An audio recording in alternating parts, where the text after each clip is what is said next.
250 Gemstones culture represents a nation of people that strive for excellence and greatness every single day. We are more than journalism. We are a revolution. Come on, let's kick this door down and let everybody know we up in here. Welcome to the 250 Gemstones News TV channel. I am your host, Michael T. Porter, and I'm bringing the news to you like no other. This is a channel that represents a nation of people that strive for excellence and greatness every single day. I have another bomb news segment for y'all, but before I begin, y'all hit the like button, the subscribe button, that share button. Hit that notification bell so you know when I am dropping.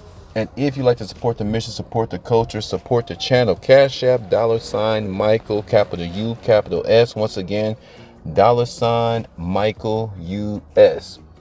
Camron and Ochocinco going at it, y'all. They going at it. It was about some issues that occurred 2 years ago, and then Camron felt like Ochocinco was hating on him, called the man a B, called the man all this stuff, talking reckless.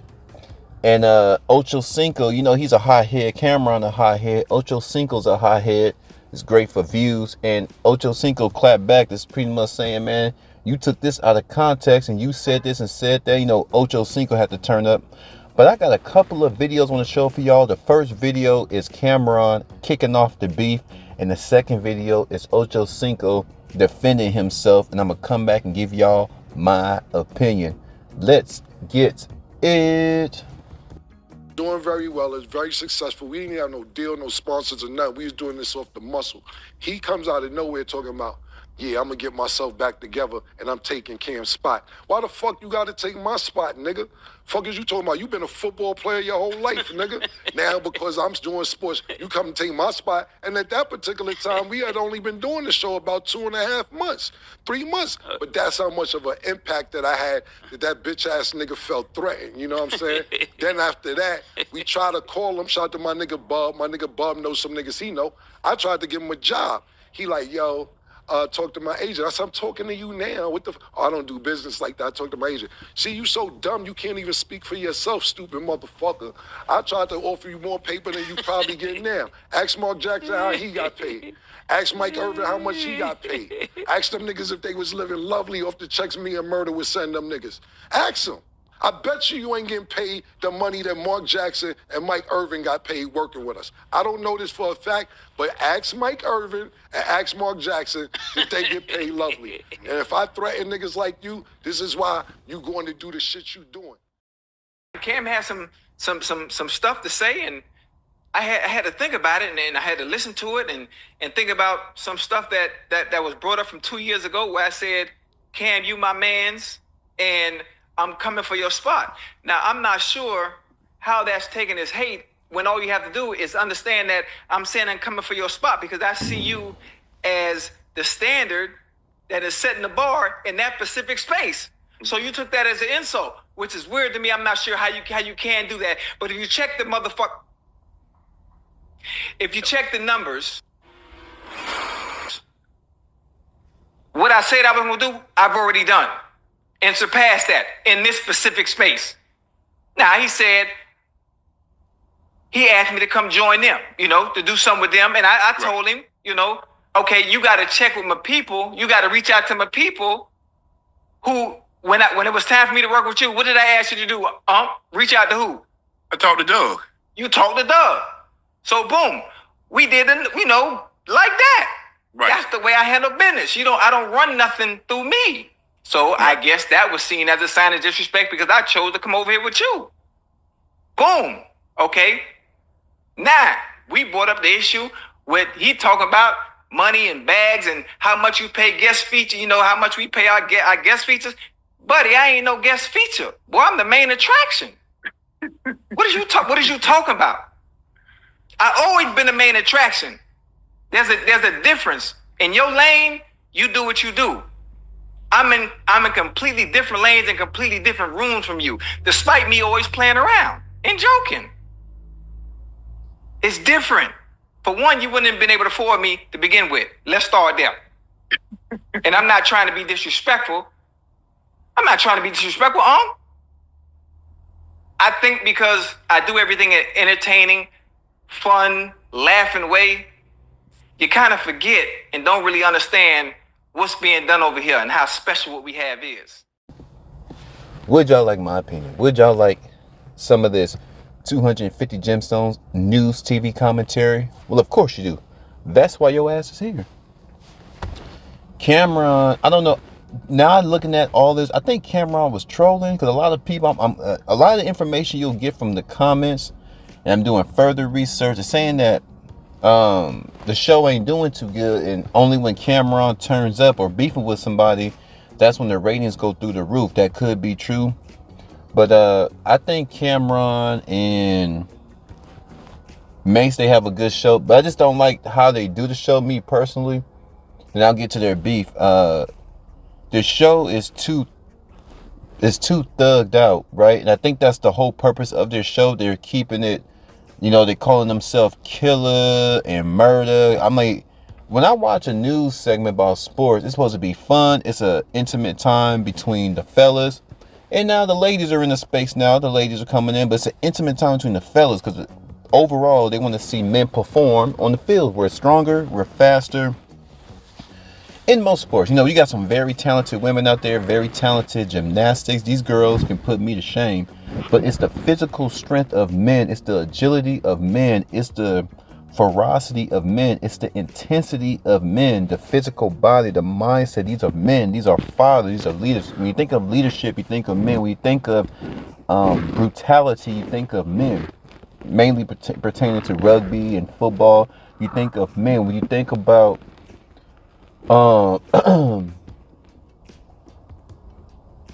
conquering and winning and demolishing somebody is mainly this is a masculine thing. You don't think about women doing these type of things. It's a masculine thing. Boxing, NFL, things like that. So when I hear, and like I said, yeah, different shows for different folks.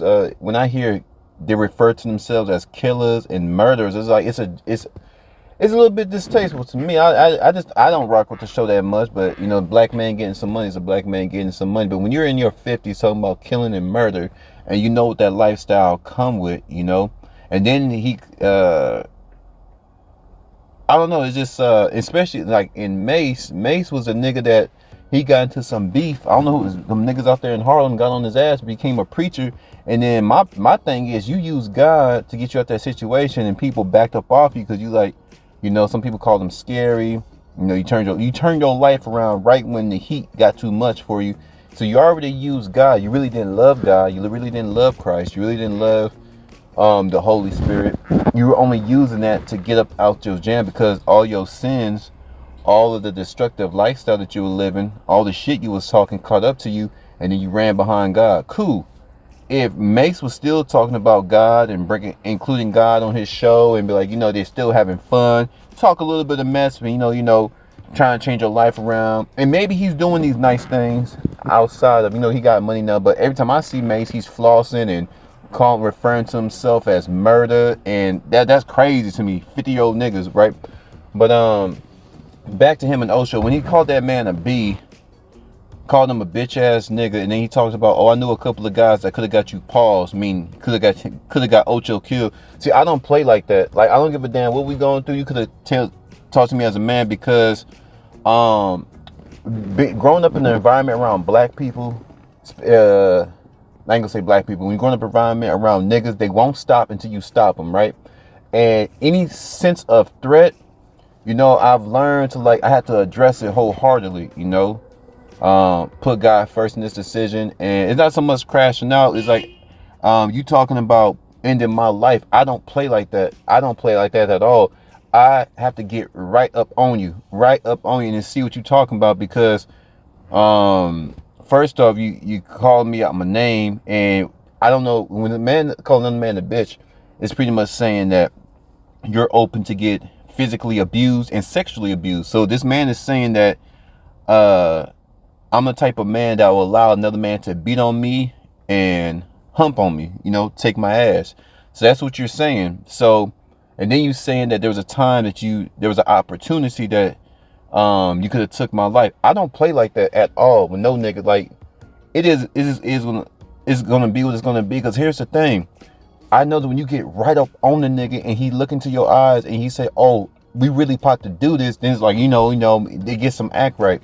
And sometimes they don't get no act right. And I'm not saying, like I said, it's not about crashing out. It's about wholeheartedly addressing the issue, get right up on them and have a conversation. What was that you was talking?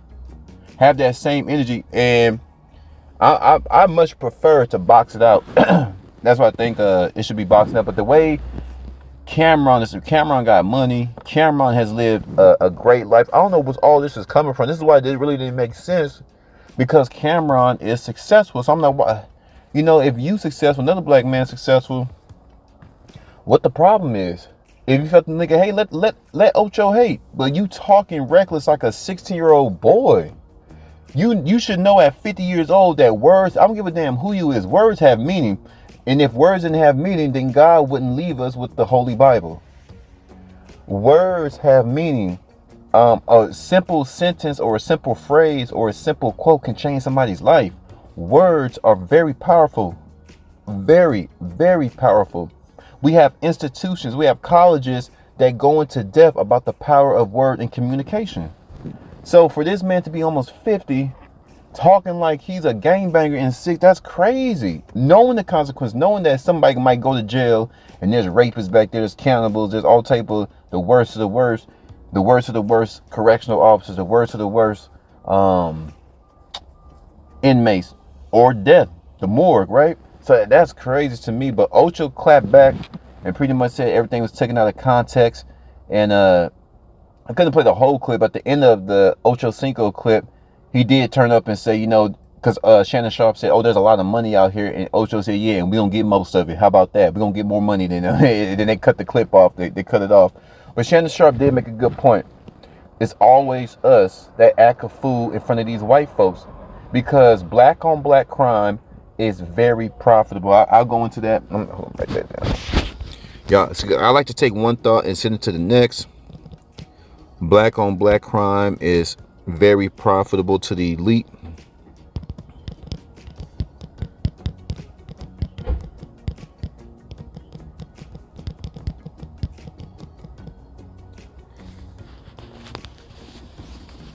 And it's just crazy how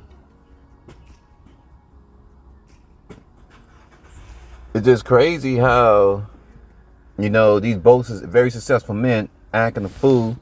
And I ain't choosing sides, but if I had to choose, it'd be Ocho, because Ocho, everybody like Ocho. Ocho just cool. He's a hot head. Like he said, I bring entertainment to the spaces that I'm in. He's very arrogant. I don't see nothing wrong with a black man being arrogant. I don't see nothing wrong with any man being arrogant, being confident in whatever they do. As long as it's not disrespectful, as long as you're not just being an asshole for no reason to follow. I have no problem with a man being confident and headstrong. So y'all let me know. Black on black crime is very profitable. Black men beefing is very profitable. And Shannon Sharp said he has had enough of niggas acting a fool in front of these white folks. And Shannon Sharp cut off the damn, his production team cut off the damn ending of Ochocinco's rant. 250 Capital G News. Those of you that have been rocking with me since day one, I appreciate y'all. Those of you who just found the channel, I appreciate y'all too. I'm gone.